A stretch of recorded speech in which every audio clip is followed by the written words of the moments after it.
Soham and Mithun চক্রবর্তীর একটা movie আসছে, মুভিটার নাম শাস্ত্রী। এবং একটা নতুন পোস্টার, শাস্ত্রী যে একটা নতুন পোস্টার, সেটা কিন্তু আমি এইমাত্রই দেখলাম। এবারে কেমন হয়েছে পোস্টারটা? পোস্টারটা খুব সুন্দর হয়েছে, অসাধারণ একটা পোস্টার হয়েছে। আপনারা যারা শাস্ত্রী পোস্টারটা দেখেননি একবার দেখুন, ভালো লাগবে। এখানে দেখা যাচ্ছে একটা হাত, একটা হাতে করে একটা চশমা, আর ওই যে মালা টাইপের একটা জিনিস হাতে বাঁধা আছে।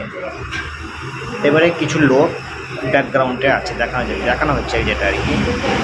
আচ্ছা, পোস্টারটা ভালো হয়েছে। এই মুভিটা সোহম চক্রবর্তীর প্রোডাকশন হাউস থেকেই বানানো হবে। এবারে এই মুভির যে পোস্টারটা দেখলাম, পোস্টারটা কিন্তু ভালো।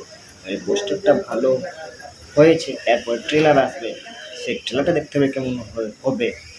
সব কিছু মিলিয়ে দেখতে হবে, তারপরে দেখতে হবে মুভিটা কেমন হবে, তাই না? এটাই হলো মেন কথা। পোস্টারটা ভালো লেগেছে।